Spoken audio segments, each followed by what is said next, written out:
முழு பூசணிக்காயை சோற்றுக்குள் மறைத்து வைத்த கதை. அனைவருக்கும் வணக்கம்.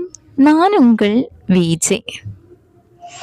முழு பூசணிக்காயை சோற்றுக்குள் மறைக்கிறார்கள் என்ற சொலவடை பழங்காலத்திலிருந்தே தமிழகத்தில் நிலவி வருகிறது.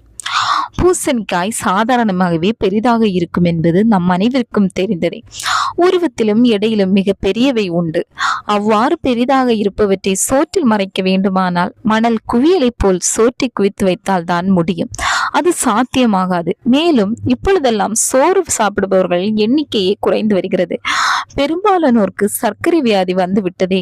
இந்த நிலையில் எக்காரணத்தால் இந்த சொலவடை வந்தது என்று பார்ப்போமா? அது ஒரு சிறிய ஊர். அந்த ஊரின் பண்ணையார் செல்வாக்கானவர் மட்டுமல்ல, அந்த காலத்திலேயே கோடீஸ்வரர். நிலபுலன்களும் எடுப்புகளும் அவருக்கு ஏகமாக இருந்தன. சிறிய பயணங்களுக்கு ரேக்லா வண்டியையும் சற்றே பெரிய பயணங்களுக்கு கூண்டு வண்டியையும் பயன்படுத்துவார். இரண்டிற்கும் தனித்தனி ஜோடி மாடுகள், வண்டிகளை ஓட்ட தனித்தனி ஆட்கள்.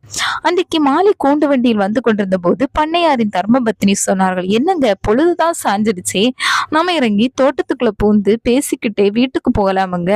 இந்த வழியா நாம நடந்து போய் ரொம்ப நாள் ஆகுதுங்க. பண்ணையார் உடனே பூர்த்தி செய்தா.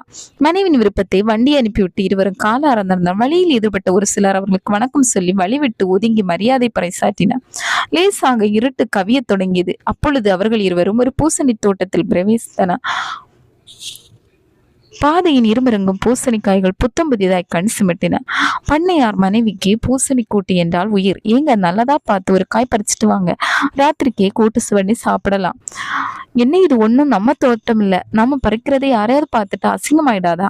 பண்ணையார் பூசணிக்காயை திருடிட்டாங்கன்னு பேச மாட்டாங்களா என்று பண்ணையாரை இடைமறித்த அவர் மனைவி, இதோ பாருங்க இப்பவே இருட்டுடுச்சு, மேலும் நம்ம வீடும் நெருங்கிடுச்சு, நம்மளை பின்தொடர்ந்து யாரும் வரவும் காணவும் ஒரு பூசணிக்காய் பெரிய விஷயமா என்று கூற பண்ணையாரோ அப்பொழுது தயங்கினார்.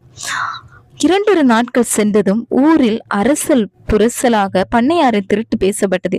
எப்படியோ அது தெரிந்து விட்டது. பண்ணையார் காதுக்கு அந்த செய்தி வந்ததும் அவர் கூனி குறுகி போனார்.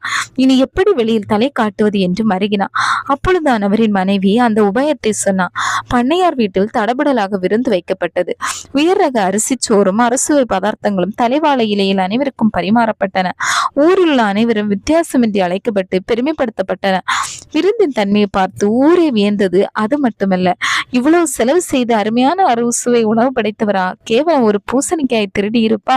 நிச்சயமாக இருக்க முடியாது, சாத்தியமே இல்லை. அவரை குறை சொல்பவர்கள் நாக்குதான் அழுகி போகும் என்றும் ஊரார் பேச ஆரம்பித்தார்கள். திருடிய பூசணிக்காய் ஊராருக்கு சோறு போட்டு மறைத்த காரணத்தாலேயே இந்த சொலவடை இன்றும் நிலவி வருகிறது. தேங்க்யூ. பிடிச்சிருந்தா லைக் பண்ணுங்க, ஷேர் பண்ணுங்க, கமெண்ட் பண்ணுங்க, சப்ஸ்கிரைப் பண்ணுங்க. தேங்க்ஸ் ஃபார் வாட்சிங்.